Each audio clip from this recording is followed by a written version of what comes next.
Luego vamos a hacer un pequeño resumen de la fisiología de los pigmentos sexuales biliares y su alteración que da como consecuencia el incremento de la bilirrubina en sangre, posteriormente esa. Como ustedes recuerdan,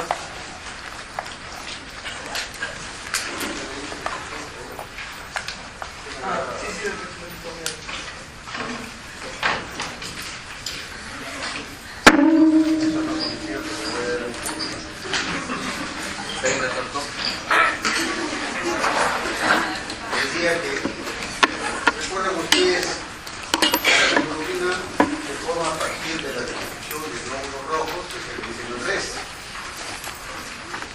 Ellos van a liberar cosas, hemoglobina. Y esta hemoglobina se desdobla en dos componentes, que son el hierro, la globina y el núcleo E. Tanto la globina como el hierro van a ser nuevamente utilizadas por el organismo, mientras que el núcleo tiene que ser excretado, pero previamente se formaba bilirrubina. Esto se consigue por acción de dos enzimas, una la hemoxigenasa, que se encuentra en las células endoteliales, que van a formar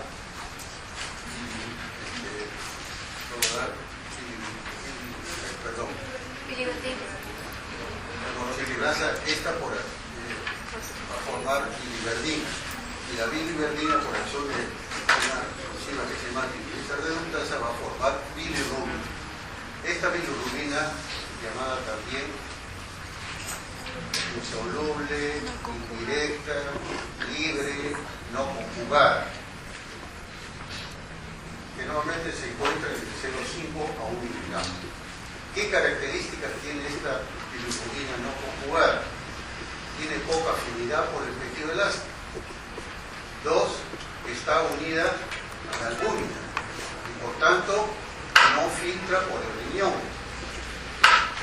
Tercero, que cuando hay gran formación de esta bilirrubina puede en primer lugar dar lugar a cálculos que llamamos pigmentados, y sobre todo que tienen mucha afinidad por el tejido adiposo de los núcleos basales del sistema nervioso. Y es sumamente tóxico, como tal puede llegar a una entidad que se llama el carnífero. Entonces, el organismo rápidamente pone en acción mecanismos ¿para qué? Para evitar que esta bilirrubina pueda difundirse en los tejidos. Y esto se consigue por acción de unas proteínas llamadas ligandina o proteína Y, y la otra es la proteína Z. Estos van a transportar a la bilirrubina hacia la membrana del hepatocito. Ingresa y rápidamente por acción de una enzima que se llama la glucuroniltransferasa, que está en el retículo endoplásmico liso, se une al ácido glucurónico formando monoglucuronilo de bilirrubina pigmento 1 y también diclororonilo de bilirrubina llamado pigmento 2. Normalmente no se encuentra en la sangre sin los tejidos. Ese se llama bilirrubina directa. Posteriormente es transportado hacia la membrana canalicular por acción de un elemento muy importante en el sistema biliar, que es el canalículo biliar. Este canalículo biliar tiene microvillosidades que permiten el transporte de la bilirrubina como componente de la bilis.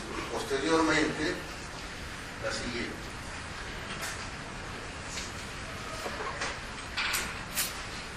Fundamentalmente de estos dos que acabo de señalar, sobre todo el diclororonilo de bilirrubina pigmento 2, va a pasar rápidamente hacia el intestino.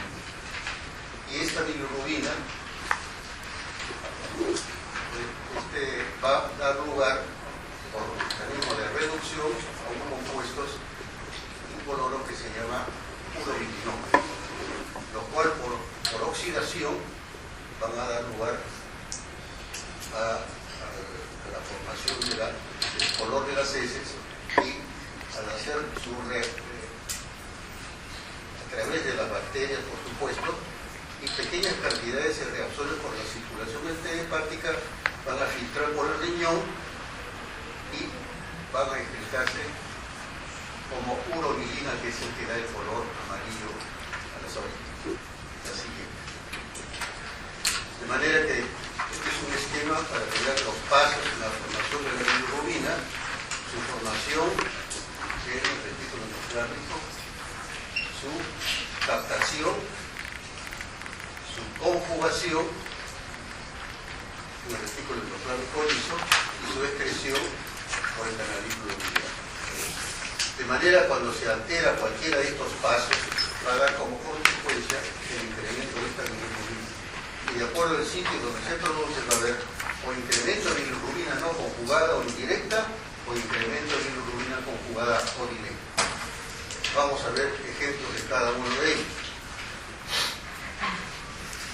Esta clasificación, hay muchas clasificaciones en lugar de pre-hepática, hepática y poshepática.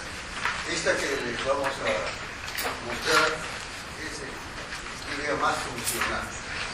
Formación excesiva de bilirrubina por conjugación defectuosa de la bilirrubina o por excreción defectuosa de la bilirrubina. La siguiente. Formación excesiva procede de los eritrocitos circulantes supuestos a la excreción excesiva. Lo que antes acabo de decirle va a producir incremento de bilirrubina no conjugada en un 80% por la excreción del glóbulo rojo. Pero hay un 15 o 20% que procede generalmente de células inmaduras de la médula ósea y del hígado. Esto, sobre todo, el que citocromo, uno de los más importantes. Procedente de los eritrocitos y sus precursores, así como hemoproteínas diferentes de la hemoglobina, generalmente del hígado. La siguiente. La conjugación defectuosa de la bilirrubina, llámese porque hay deficiencia del enzima, o sea, de la glucoronina transferasa, o por defecto en el transporte de esta bilirrubina al interior de las células hepáticas. Y por último, porque hay una excreción defectuosa, puede ser congénito, puede ser por lesión hepatocelular o por colestasis tanto intrahepática o extrahepática. Y si es extrahepática puede ser de naturaleza benigna, o sea, no neoplásica, o de naturaleza maligna, que es neoplásica. Este es un acuerdo donde ustedes van a ver por qué se incrementa la bilirrubina no conjugada cuando hay destrucción masiva de los glóbulos rojos. La destrucción no de la hemoglobina aumenta la concentración de bilirrubina no conjugada. El hígado no puede excretar toda esta cantidad que le llega y como consecuencia habrá un incremento de bilirrubina no conjugada en la sangre. Como es indirecta y hemos dicho que es insoluble, no filtra por el riñón, las orinas serán normales o acolúricas, podría llamarse así, pero también hay conjugación, entonces hay un aumento del urobilinógeno fecal y urinario. Entonces las heces pueden ser hiperconcentradas, hiperconcentradas, depende del grado de hemólisis. Ejemplo de este tipo de ictericia lo ven, por ejemplo, las enfermedades infecciosas, el paludismo, la enfermedad de Carrión, o también por determinadas metales como el plomo, pueden llevar a producir este cuadro, o por la mordedura, por la picadura de aquí, de la Loxosceles laeta, que conocen ustedes, que va a producir hemólisis. Pero también puede ser de tipo congénito, o incompatibilidad sanguínea. Las congénitas, y eso lo van a ver posiblemente cuando hagan pediatría, ¿no? La anemia falciforme, la hemoglobina paroxística nocturna, anemia del Mediterráneo, etc., que son de tipo congénito. La siguiente. El otro mecanismo por lo cual se incrementa la bilirrubina no conjugada es cuando hay déficit de la enzima glucuronil transferasa, o sea, destrucción de la hemoglobina, forma bilirrubina no conjugada, pero como hay déficit ausencia de esta enzima da como consecuencia que no va a haber casi conjugación y entonces incrementa su concentración en la sangre. Igualmente las orinas serán normales y como hay poca cantidad también el bilirrubino fecal y urinario estarán disminuyendo. Hay un grupo de enfermedades que dan este tipo de bilirrubina no conjugada, generalmente factores genéticos. Pero aparte de los factores genéticos puede ser primero cuando en la ictericia del recién nacido, porque esa enzima todavía no ha madurado, después de 10 o 12 días ya madura y desaparece la ictericia. O también en los prematuros, ahí sí puede incluso lesionar lo que hemos dicho, los núcleos basales y producir hasta taquiardia. Hay otras patologías.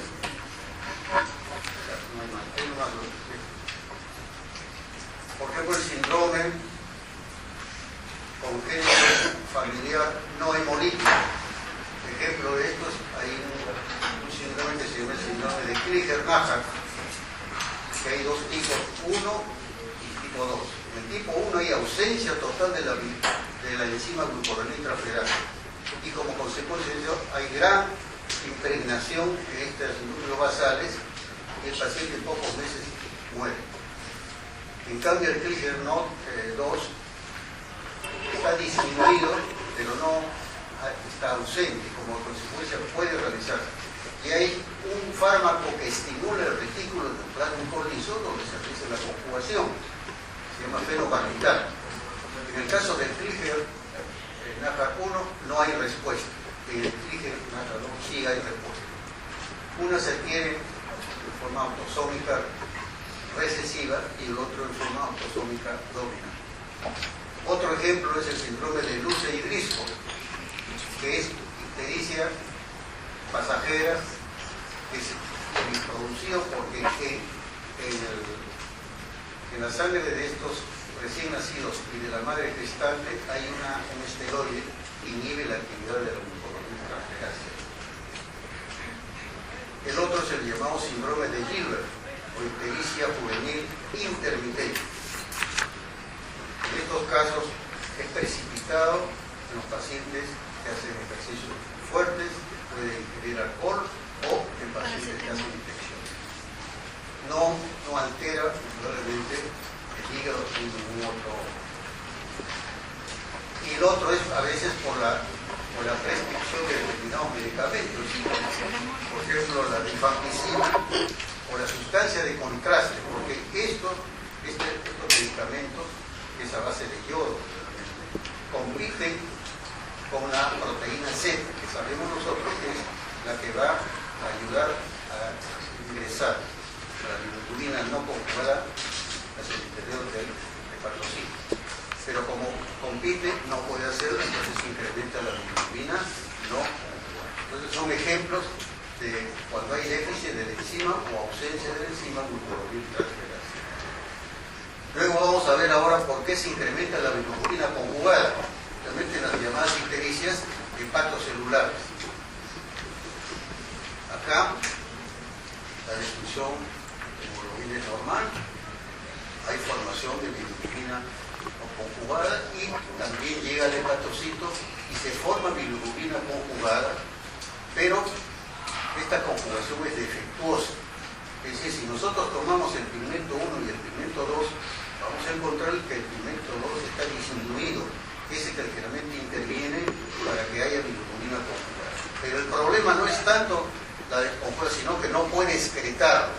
Y al no poder excretarlo, incrementa su concentración en la sangre. Entonces habrá incremento de bilirrubina conjugada, las orinas serán colúricas y hay poca formación de bilirrubino fecal. Y como está lesionado el hígado, entonces no puede reabsorberse, entonces el bilirrubino urinario está incrementado. Ejemplos de esto tenemos en las hepatitis, en la cirrosis, en las neoplasias. El mecanismo no es bien conocido, hay hipótesis. Una de las hipótesis dice que se podría producir una ruptura, una obstrucción un edema en el necrosis del canalículo biliar. Otras teorías dicen que se invierte la polaridad, o sea, se conjuga, pero cuando llega al hepatocito invierte su polaridad y va a la sangre y a los tejidos y no va a ser excretada por el canalículo biliar. La siguiente. El otro mecanismo por el cual se incrementa la bilirrubina conjugada cuando es un cuadro de colestasis. Y la colestasis puede ser extrahepática, como en este caso, o puede ser intrahepática.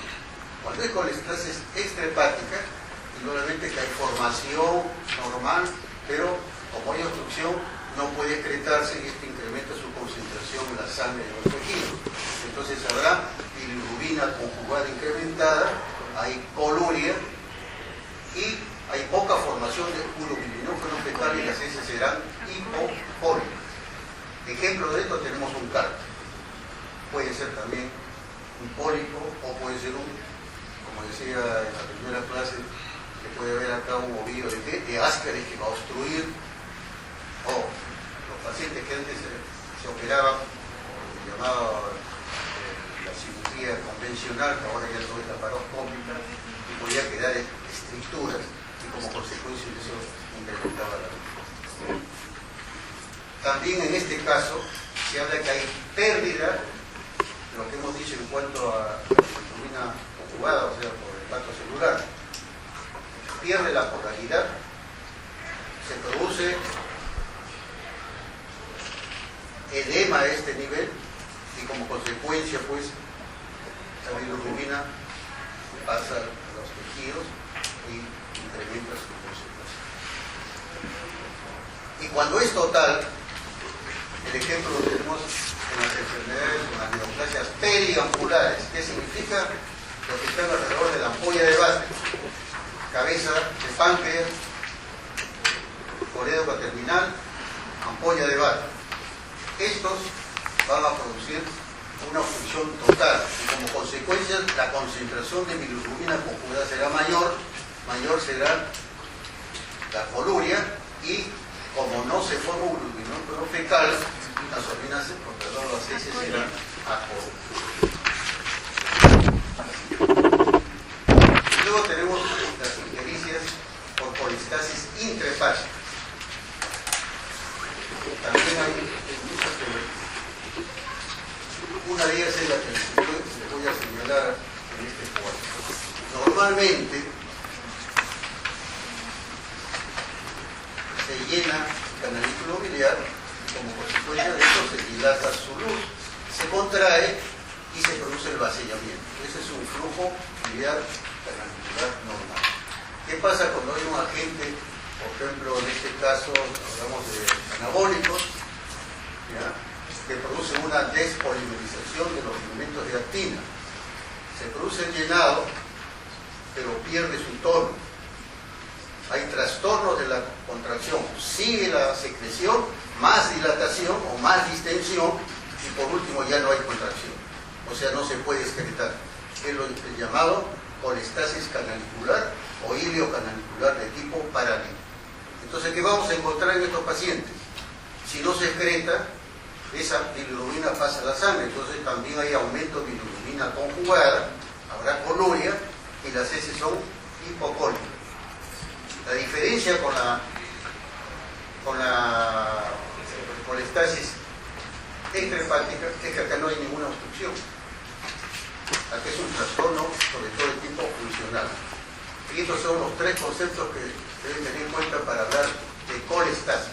Tanto uno como otro toman el nombre de colestasis. Una es colestasis extrahepática y el otro es intrahepática. Morfológicamente, ¿qué es lo que encontramos? Una acumulación de bilis en los hepatocitos y conductos biliares. Clínicamente, retención de la sangre de todas estas sustancias y los signos que se presentan. Y por último, desde el punto de vista funcional, hay disminución del flujo biliar canalicular. Estos tres parámetros son muy importantes. Pero por lo menos tenemos que tener una idea a qué nivel de la vía biliar intrahepática se encuentra la colestasis. Este es un esquema que puede ver el hepatocito, el canalículo biliar, que son canales que no tienen pared propia y forman parte del hepatocito, estos desembocan en los conductillos biliares, que forman parte de la tríada portal. Estos al unirse forman los conductos interrobiliares y los conductos septales. Después va descendiendo, se va a formar el hepático principal, derecho-izquierdo, el hepático común, y vamos a tener después el colero. Muy bien. Vamos a ver algunos ejemplos de cada uno de ellos. Comencemos por la colestasis a nivel del hepatocito.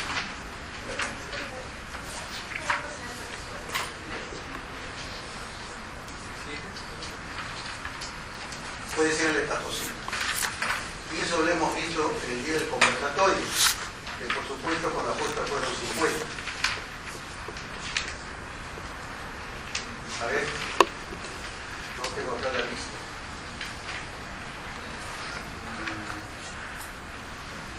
A ver si son sinceros. Que levanten la mano a los que no fueron al conversatorio. Un valiente. No le voy a hacer nada en el Oaxaca. Ya. Y uno que fue. ¿Quiénes fueron? Ya. ¿Qué patología vimos en el conversatorio? ¿Cuál fue el diagnóstico?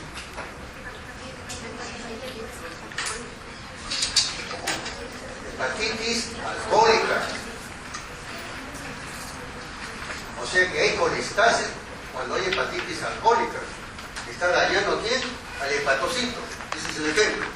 Y en las hepatitis virales también, cuando predomina la colestasis, entonces voy a encontrar que la bilirrubina está muy incrementada.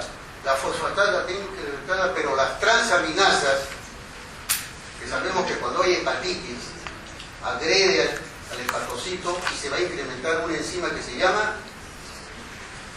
¿cómo se llama? Transaminasa glutámico-pirúrica, porque produce necrosis. Pero cuando hay injuria, como era este caso, ¿qué tipo de transaminasa está elevada? La oxalacética o aspartato. ¿No es así? Bueno. Puede haber también colestasis cuando hay son del canalículo biliar. Por ejemplo, cuando se prescribe anabólicos, progestágenos o sustancias muy agresivas como la metiltestosterona, que son andrógenos, van a producir una lesión directa, es tóxica sobre el hígado, en un grupo de pacientes genéticamente predispuestos, que son pocos, porque va a alterar a la microvellosidad y como consecuencia no se va a poder excretar. Ejemplo de estos, lo que acabamos de decir, la ingesta de este tipo de medicamentos o la prescripción, también se puede ver en la ictericia del embarazo. En el tercer trimestre muchas veces la paciente hace ictericia, también por factores genéticos, pero que desaparece cuando la paciente ya llora. El otro es, todavía no. El otro es cuando es en los conductos biliares, en la cual eso se produce por la ingesta de medicamentos por idiosincrasia o llamado también hipersensibilidad. Acá podemos tomar un medicamento todos o un grupo pequeño, como tienen ustedes, y de ese grupo de 10 o 12, uno hace ictericia. Y son muchos los medicamentos, antibióticos, sedantes. No les voy a decir los nombres completos, no es el, sino que recuerden que esto no es por acción tóxica, sino por hipersensibilidad. En otros casos, el problema puede ser ya en los conductillos interrobiliares y septales. Ejemplo de esto tenemos una entidad que es prácticamente patrimonio, por decirlo así, entre comillas, de las mujeres, que se llama la cirrosis biliar primaria, en la cual hay alteración del metabolismo de los líquidos, precipitan y se va a entiendo la palabra, en zonas como son los sitios de roce o pues en los parques. Cuando es en los sitios de roce, como sucede en la rodilla, los glúteos, los codos, etc., se llaman santomas. Y cuando es en los patios se llama santelas. Y la otra es porque puede ser el problema a nivel de los conductos septales y principales. Uno se se llama la colangitis esclerosante, generalmente secundaria, pacientes que tienen problemas de las vías biliares que hacen infecciones a repetición y se producen estricturas y dilataciones. Y un tumor que está localizado en la infiltración del hepático principal, que se llama el colangiocarcinoma o tumor de Klatskin, así se llama. Entonces, con esto, la siguiente, esto es solamente para explicar cuando hay ictericia de efecto congénito por el transporte al canalículo biliar.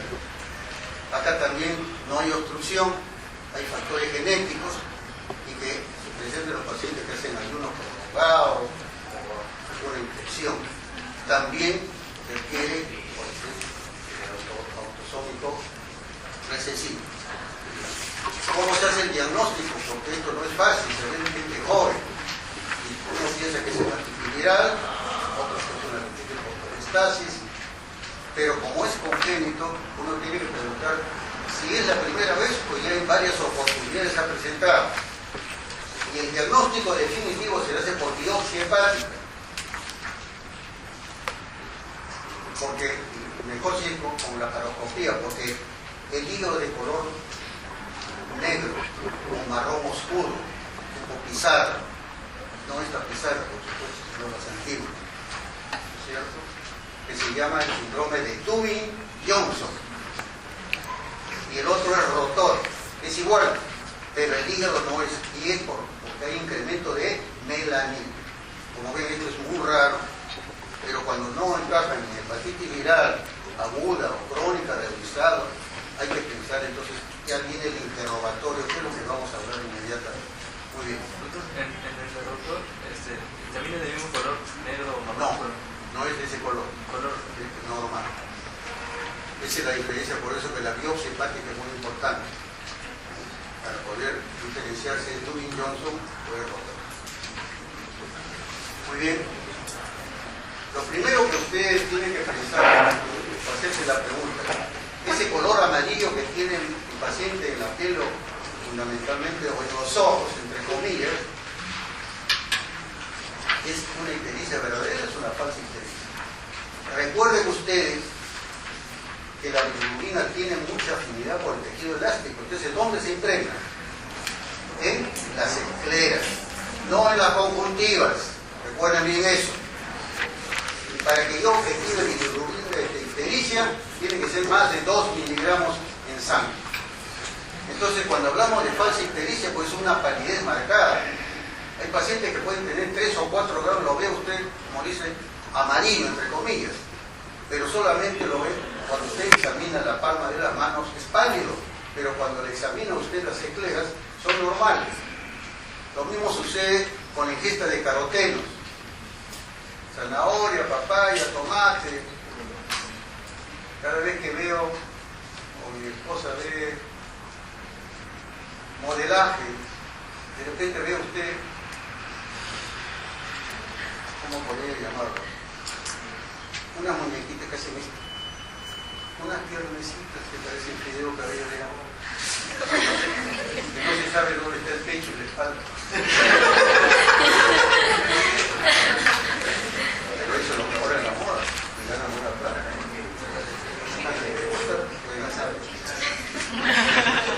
Con la ingesta de determinados fármacos.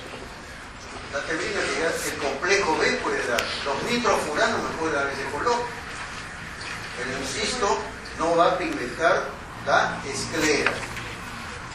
La fluorescina es una sustancia que se emplea cuando se quiere hacer un examen de la retina. Entonces, si usted no le dice, al día siguiente se ve con los ojos amarillos. Pero ¿qué van a observar? Que su orina es también amarilla, pero no es coluria. Ya hemos dicho, para que el paciente, o para confirmar que es coluria, ¿qué es lo que deben hacer? Porque hay falsa ictericia. Agitamos la orina y vemos la espuma. Si la espuma es de color amarillo, me está diciendo que es por aumento de pigmentos y sales biliares. Pero si es normal, puede ser cualquiera de estas causas. Eso que se llama también orina concentrada. La siguiente. Veamos el diagnóstico del paciente. Comenzamos por esto. La filiación la edad, el sexo, la ocupación y el lugar de procedencia. En la adolescencia, en la infancia, hemos dicho ya, infecciones congénitas, la hepatitis viral aguda, que puede comenzar ahora, pues, los padres de familia llevan a sus hijos, creo que de los 2 años, ¿no? Ya a 2 años lo están llevando al niño.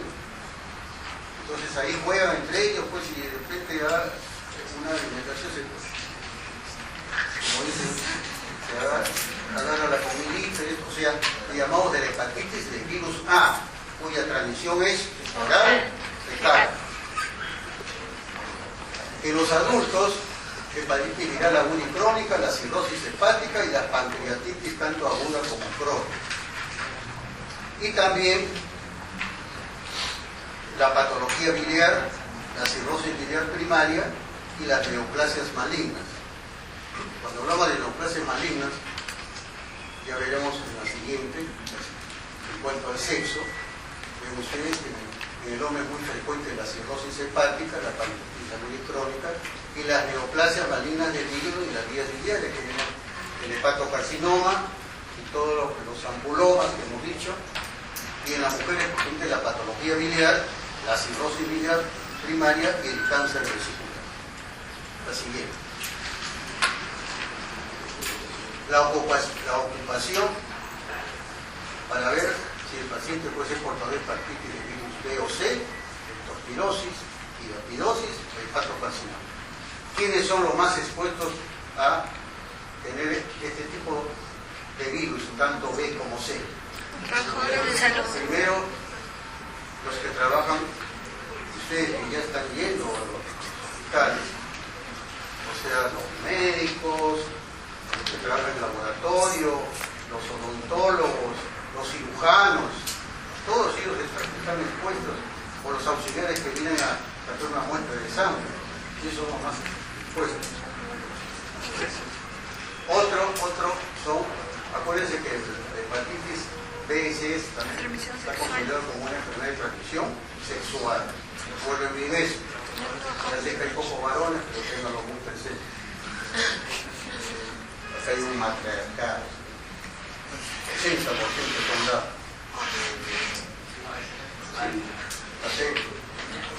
Yo les he contado, no los que están acá, porque acá no llegan ni a 60. Yo a ojo de buen cubero y ese cual. Yo tengo ya toda la lista. Ya vamos a ver al final. Hoy, al final, primero tengo que tomar 3 alprazoles y tener un baldecito porque vienen las María Magdalena. Por favor, doctor, si no paso, me suspende, ya no voy a volver. ¿Qué dirán? ¿Qué culpa tengo yo? Así que desde ahora les digo, guerra avisada no mata gente, lean. Hay muchos alumnos que ya tienen 2 y otros que ya tienen 3. Esos que tienen 3 ya no pueden desaprobar estos 4 que quedan. Por si acaso. Leptospirosis, los que trabajan en el campo con los pies descalzos, en las acequias. Importante, los roedores. La orina de los roedores. La hidratidosis, los que pastorean el ganado. Hepatocarcinoma, los que trabajan en silos. O sea, donde hay una sustancia, es un hongo que se llama aflatoxina, que puede llevar a hepatocarcinoma. Eso no lo vemos tanto acá, sino en otros continentes. El lugar de procedencia de hepatitis es endémica en qué departamentos. A ver, primeramente tenemos en Ayacucho, fundamentalmente Huanta, Abacay, Madre de Dios, Selva Alta, Selva Baja, Villabamba. Entonces, esas son zonas sentidas. Por eso que ahora hay obligados los centros de salud vacunar no solamente a los niños recién nacidos, sino a las madres gestantes que han hecho hepatitis, porque la transmisión puede ser vertical a través de quién, del cordón umbilical, o puede ser también a través del placenta, o si no el cordón umbilical cortado, ahí puede ser.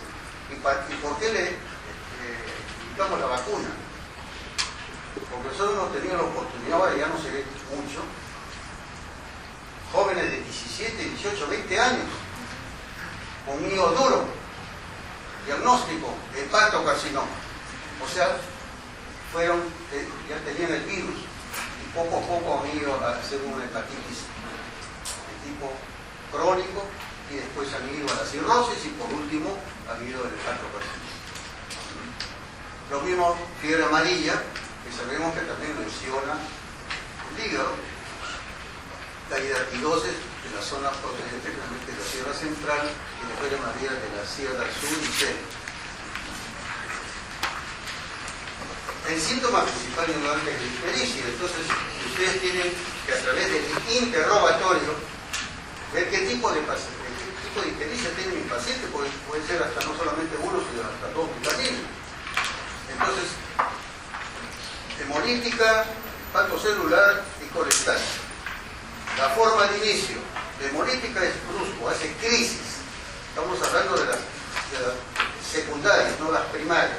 De las primarias, de la hemoglobinura paroxística nocturna es de inicio brusco. El hepatocelular es insidioso. Hay lo que se llama un periodo previo a la ictericia. El paciente se siente asténico, tiene náuseas y nota que sus orinas se ponen de color amarillo, o sea, hay coluria, una gran astenia, no tienen apetito. Y a las 2 semanas, pues se llama etapa preictérica, bruscamente se ve que el paciente ve que tiene sus ojos amarillos. En la colestasis, generalmente cuando es benigna, o sea, el cálculo es un cólico biliar, es de inicio brusco, mientras que cuando es una neoplasia es de inicio insidioso, progresivo.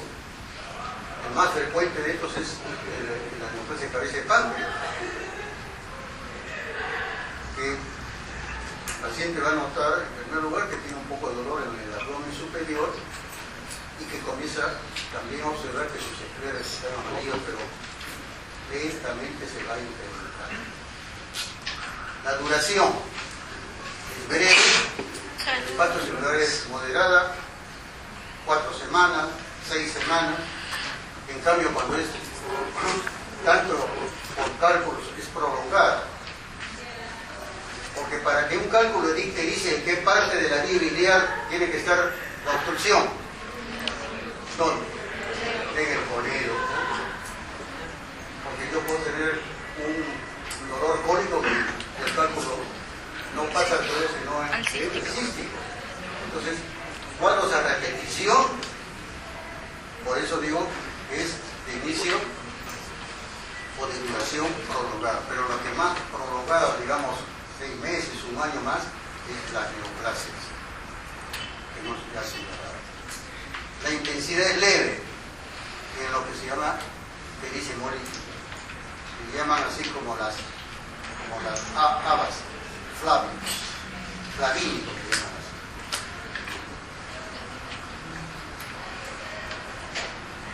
Moderado el hepatocelular es muy severo en la colestasis, sobre todo intrahepática y extrahepática. El tinte, como decía, es flavínico, rubínico, verdínico. Esto es bien relativo, pero esto sí, el verdínico sí se presenta en las colestasis intrahepáticas prolongadas. La evolución, esto es en crisis, o sea, es intermitente. El hepatocelular es continuo, y cuando es benigna es intermitente y cuando es neoplasia es continua. Y los síntomas que acompañan al síntoma principal, que es la ictericia. ¿Hay coluria o no hay coluria? Si no hay coluria, hemolítica. Si hay coluria es hepatocelular o colestasis. Usted no puede decir si es uno o es otro. Tiene que valerse de otros síntomas asociados. En la hemolítica no hay apolia ni hipocolia. En el hepatocelular hay hipocolia. En cambio, en la colestasis sí hay acolia y prolongada muchas veces. El prurito solamente en las colestásicas, ni en la hemolítica ni en el hepatocelular. El dolor en los tres, pero ¿dónde es más intenso? Más intenso es en las colestásicas. y la fiebre que puede presentarse en el hepatocelular. ¿Y por qué hay fiebre? Porque al no poder excretarse de forma retrógrada, porque recuerden que la bilis no solamente está compuesto por agua, sino que tiene incluso bacterias. Entonces va a inflamar ¿a quién? En la parte retrógrada, al canalículo biliar. La inflamación del canalículo biliar se llama colangitis. Y si el proceso continúa, llega al hígado y va a formar microabscesos o hasta un gran absceso hepático piógeno. Recuerden bien eso. Lo siguiente. Datos y antecedentes, factores etiológicos. En la ictericia hepatocelular hay datos de hepatitis, o sea, algún familiar ha tenido. Si está en contacto con tóxicos industriales y agrícolas que pueden llegar a producir, por ejemplo, los que fumigan en los campos, estas sustancias tóxicas pueden llegar a producir lesión hepatocelular. Antecedentes de transfusiones, sueros, vacunas o intervenciones dentales. Y hemos dicho de los trabajadores de salud, fundamentalmente. La ingesta de alimentos contaminados. Esto me va a dar, si es hepatitis de virus A, oral, fetal. Enfermedades de transmisión sexual, hepatitis con virus B. Los drogadictos, sobre todo por vía endovenosa, ponen morfina, fundamentalmente. El alcohol, ya hemos dicho, que produce una hepatopatía alcohólica crónica, o la ingesta de fármacos que pueden llegar a producir una hepatitis tóxica o una hipersensibilidad. Antecedentes para hablar cuando hay ictericia por obstrucción, ¿qué debemos preguntar? Si hay antecedentes familiares de litiasis. La obesidad y la diabetes es un factor que favorece la formación de cálculos. La hipercolesterolemia, otro factor más. Luego se pregunta si esta paciente o este paciente sufre continuamente de dispepsia a las grasas. O hay antecedentes que ya ha hecho cuadros cólicos, paroxísticos. En la ictericia hemolítica, si ha estado en contacto con agentes químicos, físicos, venenos vegetales y animales. Antecedentes inmediatos de transfusión e incompatibilidad sanguínea. O si algún miembro de la familia ha presentado lo que se llama los estigmas o antecedentes de ictericia hemolítica congénito o familiar. O también hemólisis por mecanismos autoinmunes. La siguiente. Y también es importante preguntar, la llamada por aparatos y sistemas. No toda ictericia es propia de alguna lesión del hígado o de la vía biliar. Como decimos a veces, fíjese, todas las patologías que pueden llevar a ictericia y ser propias del aparato, en este caso del hígado o de la vía biliar. La neumonía de base puede dar ictericia. El infarto pulmonar de ictericia, el cáncer por metástasis de ictericia, la obstrucción crónica puede dar porque da hipertensión pulmonar, que va a producir en el lado derecho ¿qué cosa? Insuficiencia cardíaca derecha, y esto va a llevar a insuficiencia, va a llevar a un hígado congestivo. En el aparato cardiovascular también hemos visto que la insuficiencia cardíaca derecha lleva a ictericia. En la pericarditis constrictiva crónica y las valvulopatías tricuspides. En el aparato digestivo había todos estos parásitos que llevan a ictericia.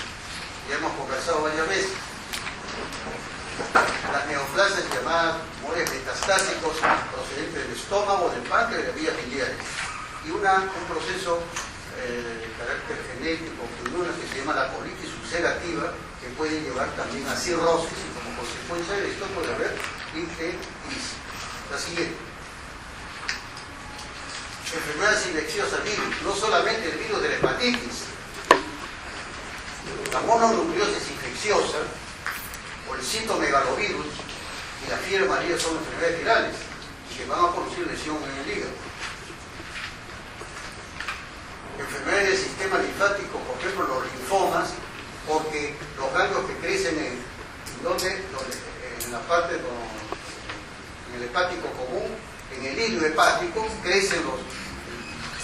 ganglios que van a comprimir y producir pericia. O las leucemias que producen una lesión difusa del hígado y va a producir pericia.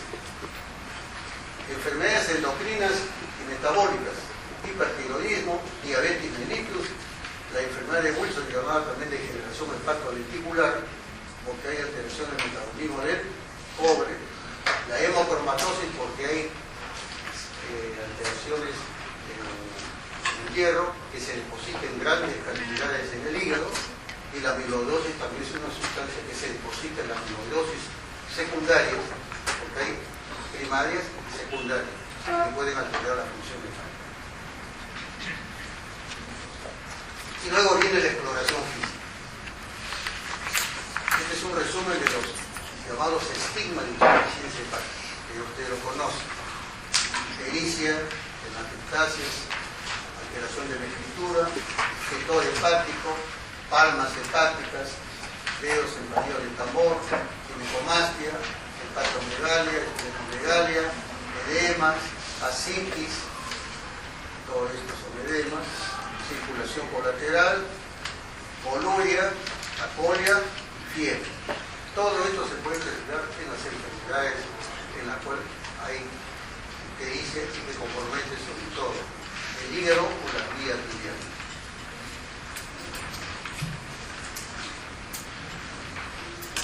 Y el examen del hígado es muy importante.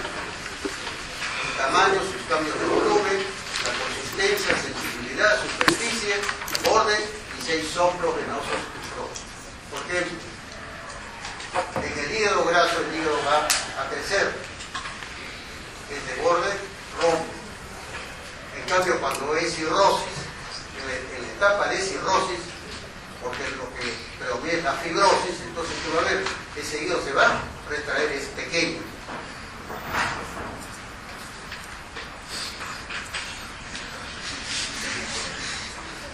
¿Qué se acaba de poner?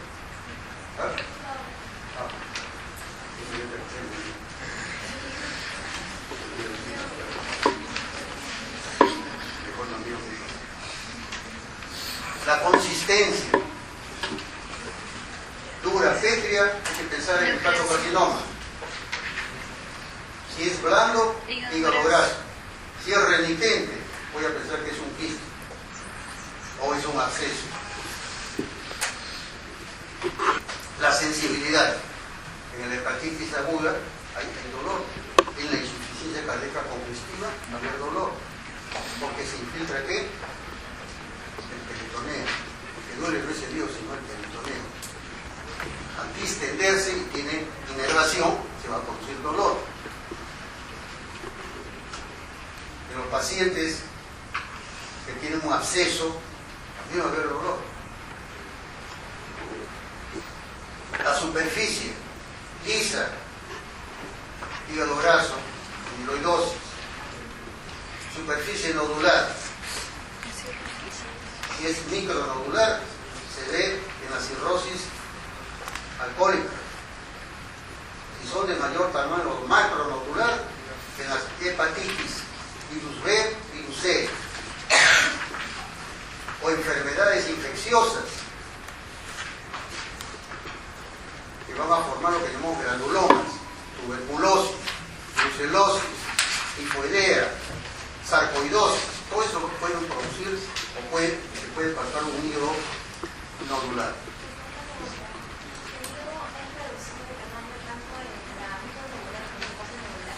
Pues, vamos a ver qué pasa en fibrosis. Cambia esa etiología. El borde es rojo, generalmente importante cuando hay cirrosis, o sea, en la etapa de cirrosis, se retrae y el borde es afilado. Y soplos venosos, que muy poco lo vemos, es una entidad rarísima, que solamente ya con historia, por permeabilidad de la vena umbilical, que se llama el síndrome, ¿cómo se llama? De Creubertier-Baumgarten, imagínense. No tengo la verdad, siempre porque antes todo era mecónico. Y hoy si un encontrado el signo de Jara.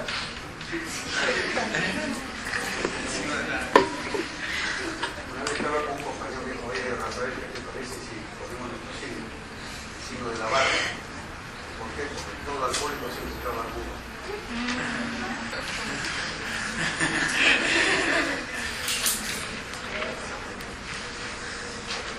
Brotes cuando hay una inflamación alrededor del lío se llama pericardite. La siguiente. Acá tiene un lío normal, como ven, un peso de 1500, es superficie lisa, polirromo. La siguiente. Cirrosis macronodular, cirrosis micronodular. Todas las afecciones que se producen cuando hay un componente fibroso. La siguiente. Fíjense, este es un hepatocarcinoma, tumor único, realmente es único, no son varios como si sucede en la cirrosis micronodular. Que puede inclusive ulcerarse y sangrar. La siguiente.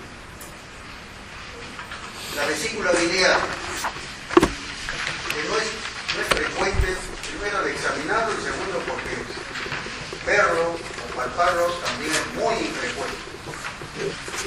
Hemos tenido oportunidad hasta por endoscopía ver cómo en la zona que corresponde al hipocondo derecho se ve como fuese dibujado con una pera. Si lo palpan ustedes, si está distendida, está tensa, la superficie lisa y renitente, y el paciente está histérico, signo de Courvoisier terrier. Eso solamente se palpa un 30 o 40%. En la neoplasia maligna, llámese cabeza de páncreas, llámese ambuloma, o cuando hay cordero costero.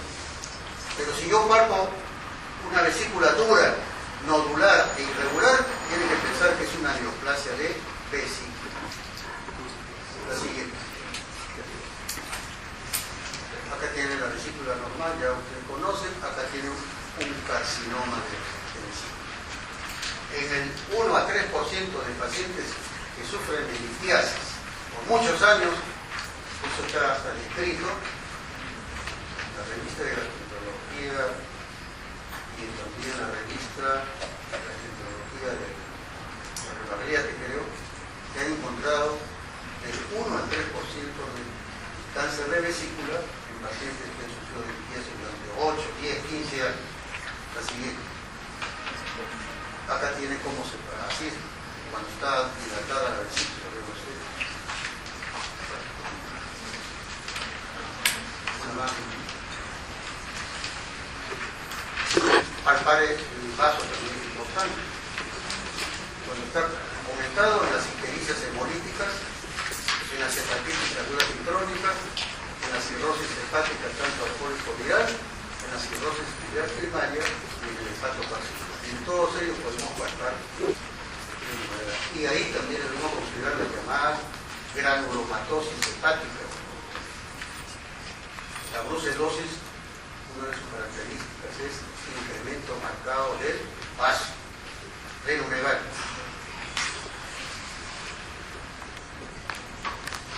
Un vaso, características, cómo debemos palparlo, ya lo hemos enseñado. Y después, en el examen hay que buscar así, la red venosa lateral. Y si estamos pensando que el paciente puede tener una ictericia hemolítica congénita, debemos de buscar estos signos que se pueden encontrar al examinar. Úlceras crónicas en extremidades, cráneo en torre, polidactilia y dedos hipocráticos. La siguiente, acá, bueno, lo que ustedes conocen, la citis con circulación correcta. Entonces, yo creo que se deben sacar conclusiones de esto. ¿Qué es lo que debemos, cómo debemos orientarnos cuando un paciente está histérico? La primera pregunta que se hace es, ¿es verdadero o es falso? Si es verdadera, dice, ¿es hemolítica, hepato celular o es colestasia? ¿Qué es lo que hago? Orina. Si la orina es normal, hemolítica. Discolúrica puede ser hepatocelular o colestásica. Es lo primero que tienen ustedes que recordar. O sea, si es hemolítico, el paciente va a estar pálido, porque hay hemólisis. Va a haber incremento del tamaño del vaso. Y porque esta ictericia se produce antes de la conjugación. ¿Dónde se realiza la conjugación? En el retículo endoplásmico liso. Entonces se llama pre-retículo endoplásmico liso. Pero si ya se conjuga, entonces es endoplásmico liso, pero puede ser hepatocelular o puede ser colestásico. Y si es hepatocelular, dice que esta es una enfermedad difusa, como sucede en una hepatitis o una cirrosis, o es focalizada. Tengo un absceso, un quiste, o tengo incluso una neoplasia. Y si es colestásico, usted tiene que decir, ¿esta es una colestasis alta o en baja? Para eso se basan ustedes los antecedentes, la ingesta de medicamentos, etc. Y si es extrahepática, ustedes decir, ¿dónde está la obstrucción de mi paciente? Si recuerdan la vía biliar, ¿está en la luz? ¿Está en la pared? ¿O es algo que está comprimiendo externamente? Y con eso ustedes ya pueden llegar a una conclusión. Y al final, ¿cuál es lo importante? Porque las ictericias, tanto hemolíticas y sobre todo las hepatocelulares, son de tratamiento médico. Ya, doctor, ahora ya no tanto, sí.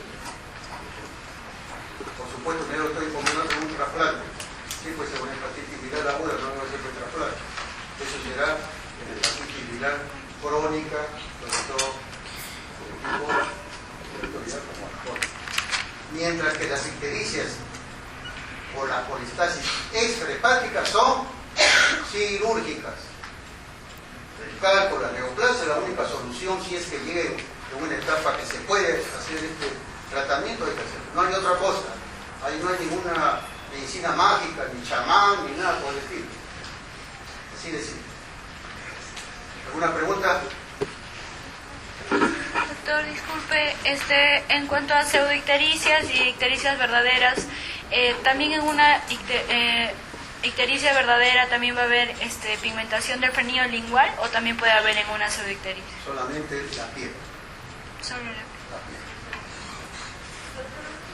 En el caso de los dedos hipocráticos también se podría encontrar cirrosis. Andrea. Sobre la red de acciones para que no se colaterales, ¿cómo sería también característico de ictericia completa?